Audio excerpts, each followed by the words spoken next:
Hello there, everyone. I'm Sharon Sherry. Today I have the pleasure of interviewing and speaking with multi-published, multi-award-winning author Anna Campbell. Who can believe it? Anna has 36 books in the market. She's written 36 books and has more in that head of hers. And we'll talk about her latest one in a moment.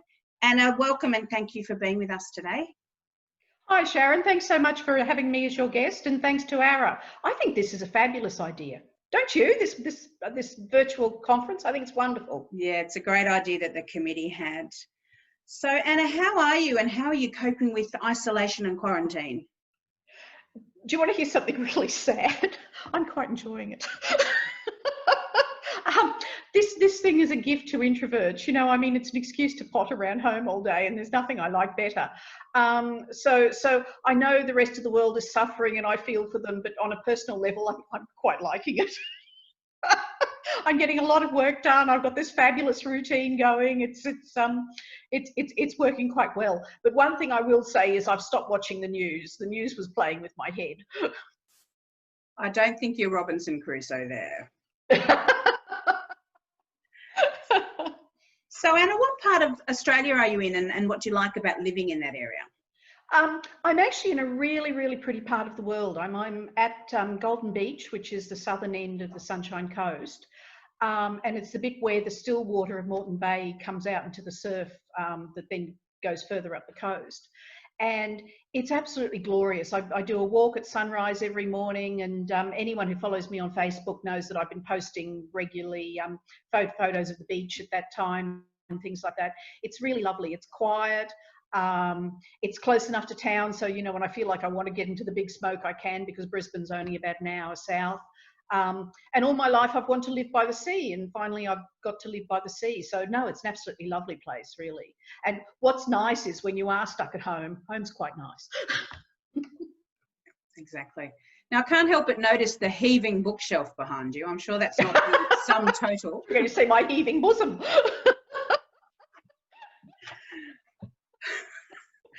Well, we could. It is a romance panel, but yes, sorry, go on. It's a very famous book, isn't it? Beyond Heaving Bosoms. I think we've all read yes, it. yes. So I'm guessing that's not the sum total of your book. Well, it's actually I actually have a 3-car garage and I don't drive.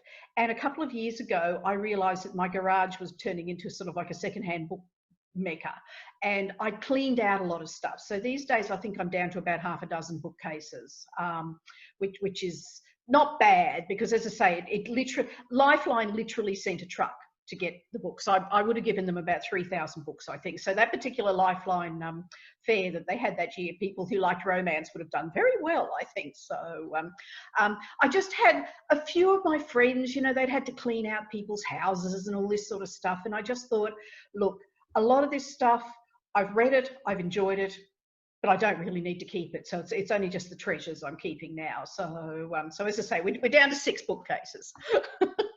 I'm pretty impressed. Pretty impressed. Thank you. Yeah.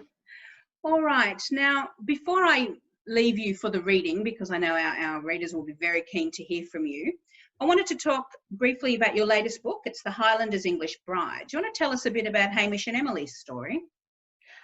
Look, this one was huge fun because it's a really classic marriage of convenience story, as you probably can tell, and enemies to lovers to a certain extent, but the English Bride thing's kind of just a bit of a red herring, I have to say.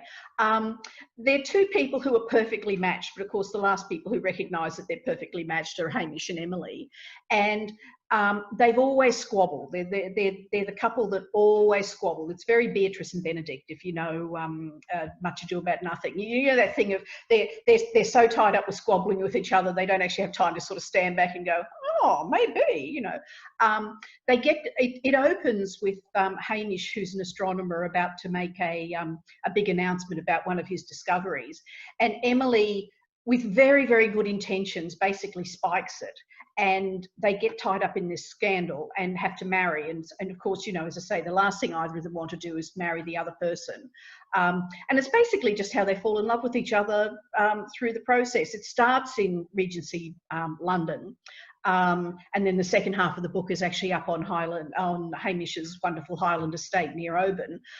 One of the nice things about writing Highlanders is I can pretend I'm in Scotland for quite a lot of the time. So yeah, the classic marriage of convenience. So if that's your style of thing, try the Highlanders English Bride. So absolutely. Just briefly, let me veer away from that. You spend a lot of time away researching your books. Yes, I do, but not this year. I usually, it's rather sad because I love spring in the Northern Hemisphere. Where I am, as other people in Queensland would know, is we don't get terribly marked differences in the seasons, and I love that explosion of life. And I keep looking at people's photos on Facebook of bluebells and daffodils and things like that, and getting quite homesick for them. So, but on the other hand, this is the first autumn I've had here in probably about 3 or 4 years, and I've forgotten how nice autumn is here. Summer gets a little bit too hot for me, but autumn's absolutely delightful. So it's had its pluses, I must say. Very nice. Now, Anna, I understand that the series will continue and you have another new story for us in June? I do.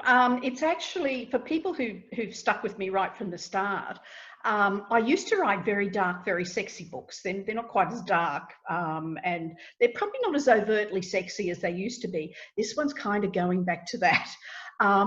It started off, and I really blame the virus for this, it started off as a Christmas story for an anthology. And as I was writing it, and I thought, oh dear, this really isn't a Christmas story.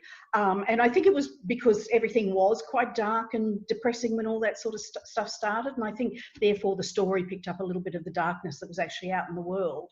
So we're sort of going back to something like My Reckless Surrender, where, you know, it's a very much a sexually based relationship between the two people. It's called The Highlander's Forbidden Mistress. And it's a distant relative of the other characters, who's a rake, and she's a widow who's about to marry for duty, and this is sort of like her last chance to seize any chance at happiness before she sort of signs off on life. And so it's basically, the blurb starts off, it's a week to be wicked, because they've got a week together and stuff. And of course, in the process of the week, they fall in love with each other. I don't think that counts as a particular spoiler. But it was really nice going back to the sort of book that I used to do. One of the reasons when I went indie was I wanted to write a slightly lighter book because, you know, I like jokes like most people. And so most of the indie books have been lighter, but this one's definitely going back to that very, very sexually based, lots of, you know, passion and things like that. And so yeah, no, I'm hoping people will enjoy it. So, and it's out 30th of June. Well, and I should have a cover in the next as we speak, it's May, but the idea is I'll have a cover by the end of May, so I should have something to show you all then. So Highlander's Forbidden Mistress. Well, you do those stories so well, Anna, I can't wait to read. Thank you. So, right. I'm going to now change the view and leave you to your reading. All right. Now, just one thing I want to tell you was I have actually been quite busy because a lot of people have been requesting paperbacks of the indie stuff. Now, we have got paperbacks of The Dashing Widows, and they're gorgeous. So if anyone's hanging out for a paperback, The Dashing Widows are in paperback, and The Highlanders will be in paperback this year sometime. So so just keep an eye on things, and you know if you follow me on Facebook and social media, you'll definitely keep up with those. So, but seriously, isn't that beautiful?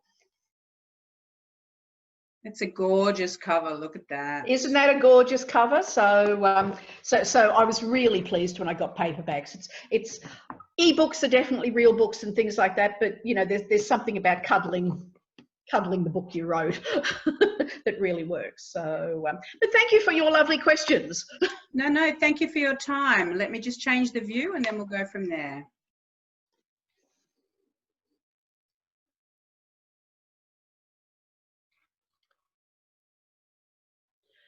Okay, everybody, this is actually a reading from the book that I released last year called The Highlander's Defiant Captive. It was actually an ARRLD finalist, and the readers have really enjoyed it, which has been lovely. It's been slightly off-piste for me because it's not Regency. It's actually set in the late 17th century. And it's very much in a traditional Highlander sort of book format.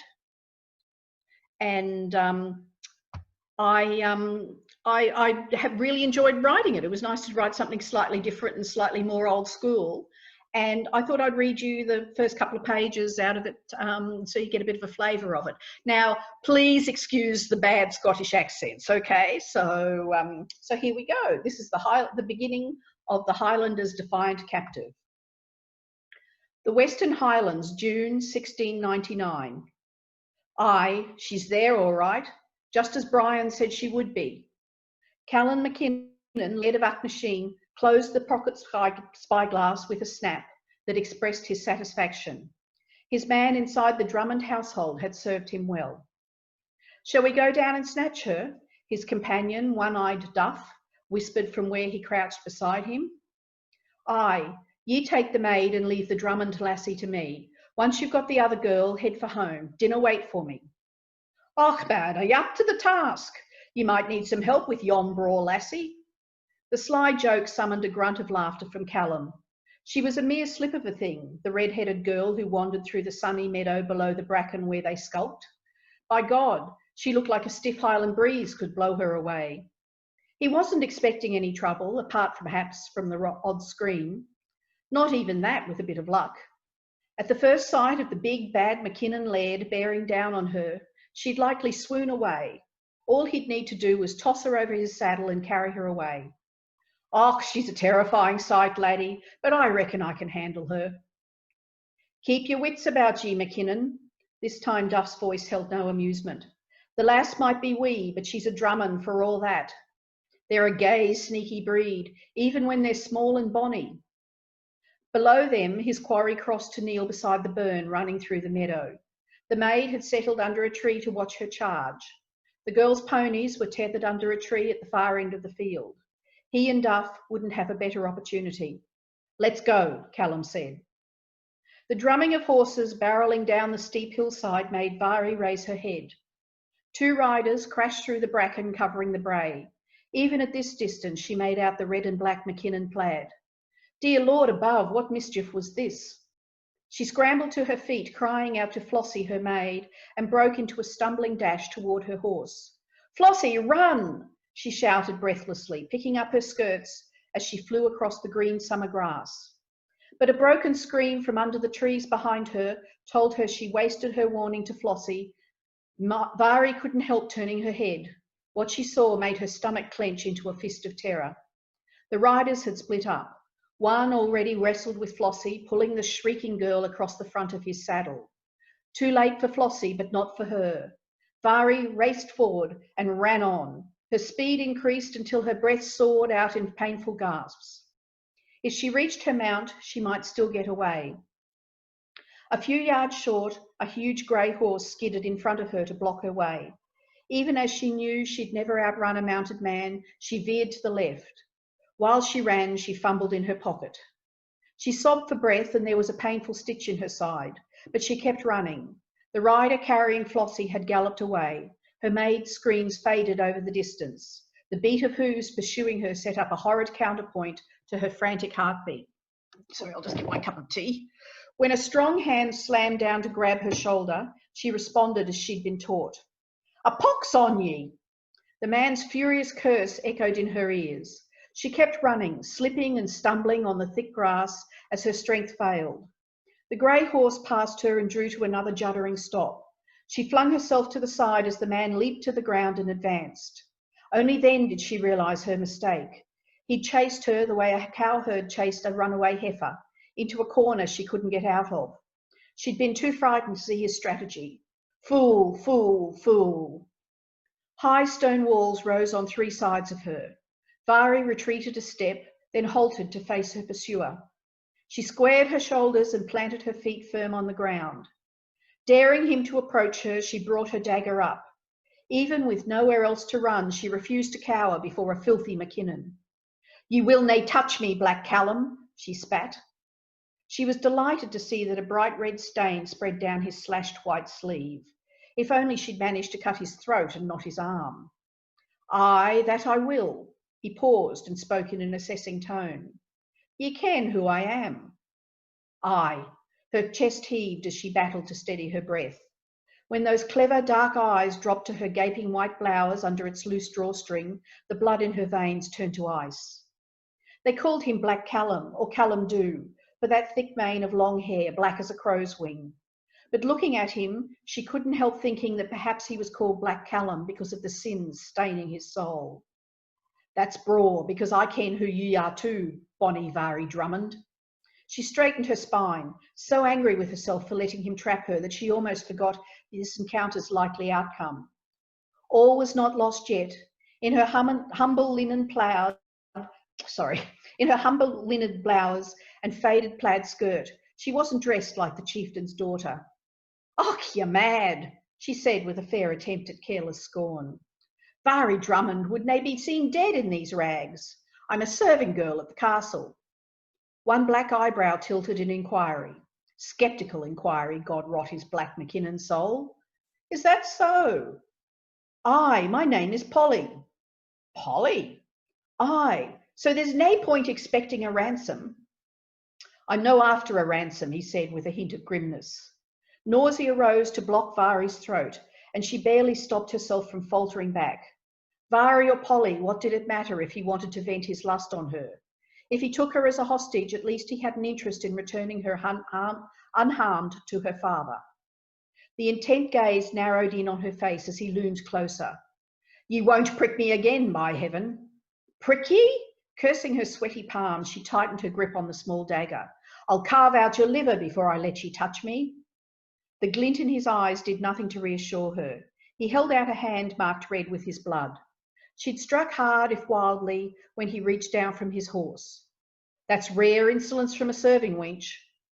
Vari struggled to steady her voice. She wouldn't cringe and beg, and he'd have to fight to take her. "A Drummond serving wench trumps a McKinnon any day, even one who likes to think he's the cock of the walk." His mouth quirked in a sardonic smile. The man's effortless self-assurance made her want to jab her knife into one of those brilliant eyes. In that case, a Drummond heiress is a prize indeed. She kept the small knife raised. "I'm nae heiress, McKinnon, you're mistaken." "No, I dinna think I am." He withdrew his hand and folded his arms over the fine white shirt that covered his brawny chest. "You're bonny Vari Drummond, all right." "I'm Polly, I tell ye." He shook his head. "It's nae use lying. Only one lassie fits the description. Hair red as a rowan berry, a face like a flower, eyes as blue as a periwinkle in spring. Aye, ye're the Drummond's precious wee bairn, nae doubt about it." She'd been afraid since she first caught sight of the riders hurtling across the meadow. The fear that jolted her now reached beyond her dread of violation, powerful as that was. He spoke as if he'd come with a plan, and that plan was focused on her.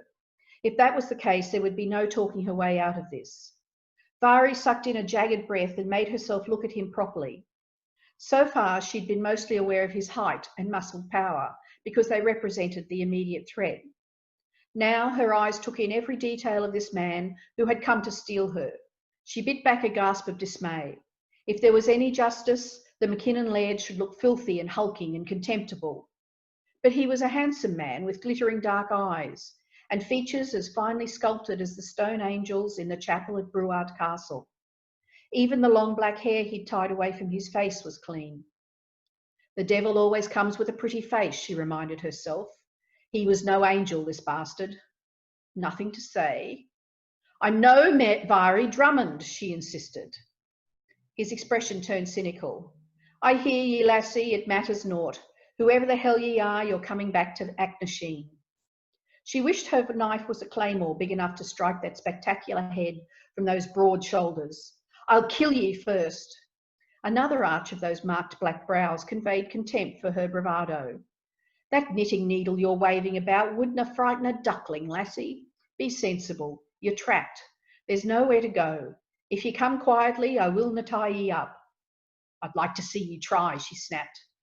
He sighed. "You're no going to be sensible, are ye? I should expect nothing else from a Drummond." "Better a Drummond than a vile, robbing, lying McKinnon," she retorted, even as she wondered whether rudeness was the best strategy. So far, he hadn't tried to hurt her, although she'd hurt him. Blood from the cut on his arm turned the side of his white shirt scarlet. "No need to get personal," he said mildly. Since he'd arrived, she'd suffered a mixture of fear and fury. Right now, fury rose paramount. He had the unmitigated gall to laugh at her, the arrogant swine. Her temper spiked. She launched herself at him in a frenzy to wipe the knowing smile off his face. She harboured no hope of winning against him, but the prospect of doing him harm was all she cared about. Consequences could wait. She brought the knife up hard and fast. A wound to the belly killed a man with more certainty than if she tried to find his heart. "Aha!" His laugh made her teeth clench. "None of that now." Vari waited to feel her blade slice into flesh, but he caught her wrist and twisted it until the knife dropped to the ground. She gasped with pain, although he stopped the minute she released her weapon. With the same humiliating ease, he turned her so she had her back to him. He curled his arms around her and pressed her hard into his body. "Let me go," she demanded, tears of frustration pricking her eyes. She'd learned how to attack a man. She'd practiced with her father's best warriors. This McKinnon lout shouldn't find it so easy to disarm her. He tightened his hold on her writhing body. "No, me life." She tried to kick him, but trapped in this position, her efforts were wasted. She struggled until she sagged in his hold, loathing that she was a weak, vulnerable woman and not the man who could teach this cur the lesson he deserved. Had enough? He still sounded revoltingly composed. "Just kill me now," she said in a dull voice. His soft laugh made his chest shift behind her back. She wanted him to stink of evil and stale sweat. When she gulped in enough air to fill her empty lungs, all she smelled was clean, healthy male and the fragrant herbs used for washing his shirt. "Kill ye? No, my lady, you're mistaken. I'm not going to kill ye." "Better than the other," although she wasn't sure she wanted to die. The McKinnon clicked his tongue in disdain. "Och, you're letting your imagination run away with ye. I promise that you're safe." Vari didn't bother accusing him of lying. What was the point? She spared a thought for Flossie. This barbarian's hairy companion was probably already ravaging her. "Do I really have to tie your hands?" he asked, his tone incongruously gentle. "The ride will be easier for ye if I dinna." "I'm no going with ye." "Aye, my lady Vari, you are." "I'm no Vari, I tell ye." "Of course ye are. You might be dressed fit to scrub the scullery, but that ski and do is a noble woman's weapon." Plague take him, he'd noticed. Of course he had. There was no lack of intelligence in those dark eyes. She had a horrible feeling that he was a man who didn't miss much. It was a gift. "Aye, from your father." He slid his arms from her, and without thinking, she wrenched away in a blind attempt to escape. "No, you dinna, lassie." He fastened one sinewy hand around her wrist and pulled her up so abruptly that she staggered. "You're no going anywhere, except Aknasheen."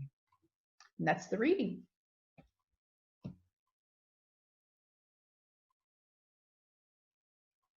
Well, thank you very much for that, Anna. That was great. And for those of us Oh, did you enjoy it? Oh, good. For those of us who haven't read it, I'm sure we'll be going out to buy it soon in paperback. My work is done. Well, ladies, that brings us to the end of our reading and interview with the lovely Anna Campbell, but she will hold up her Treasure Hunters page for you. Please note that code for the treasure hunting part. Anna, thank you very, very much for your time today. That's fine. And thank you, Sharon. That was lovely. Yeah, wishing you all the best in the rest of this quarantine. Enjoy that isolation, and I'm sure we look forward to the book in June. And thank you. It's been a real pleasure. Thank you. Take care. Bye.